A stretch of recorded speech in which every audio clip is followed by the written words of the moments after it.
How's it going? Let's go over all of the drops that are added to Adventure Quest this weekend. Okay, first up, we're heading to the map Punt. Now, nothing new was added to this map, but it's a seasonal map. It's only available around the Super Bowl, and I'm recording this on Sunday, so there are some cool items you can get here if you haven't been to the map before.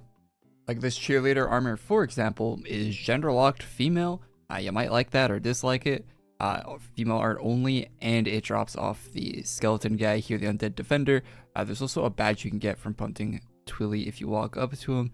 If you don't have that character page badge somehow, so you can get that as well. They used to do the shop on this map where it would only be the two teams that are actually playing. A parody of those two teams would be available in the shop, the real life teams that are actually playing in the Super Bowl. But now they just add all of the teams to the shop, so if you have any real life Super Bowl football teams, American football teams that you like, you can pick up a jersey that is similar to their real life counterparts, the AQWorlds parody version of it. They have one for all of them now. Heading over to Yokai Hunt map, the red mare on this map has 2 new drops that are added throughout the weekend. You get this horse on screen, which I couldn't get the drop, but yeah, I'm sure it exists there. It's on the wiki. And as a house item, along with the other house item here, the Year of the Horse scroll. So those are 2 items that weren't there on the Friday release. Other drops from the same mob that were available with the Friday release include things like a horse tail for your character there. Then you got a visage and locks as well. Some horse ears. So if you want to be an Uma from Uma Musume, a horse, you can if you want. There are 2 fan drops for Vitality and Warmth.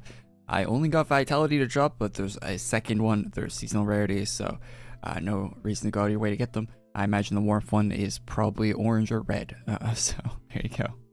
Another house item I did manage to pull somehow, even though I killed this guy like hundreds of times at this point, is this. So good luck. You have, what's her name? Akinu Miku for your house, and yeah, so there you go, the Empress. I did manage to get 2 of these though. The Garden Shrine is another drop there.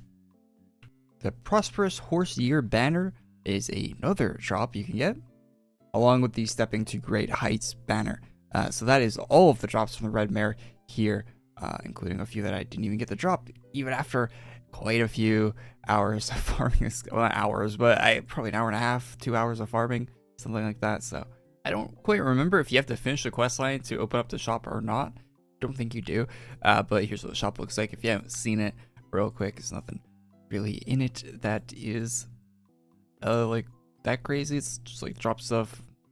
Armors look all right. Like I think this is the recolor of other armors we've had, just with the horse on it, you know, just kind of a slight redesign for that one.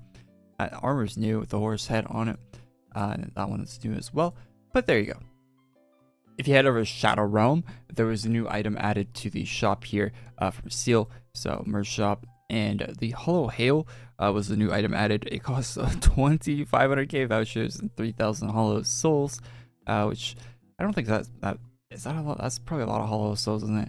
Anyway, so you get a throne. It doesn't do anything. It's just a house item. So, all right, that's the release for this week. Not really a whole lot of like cool content or anything, but hey.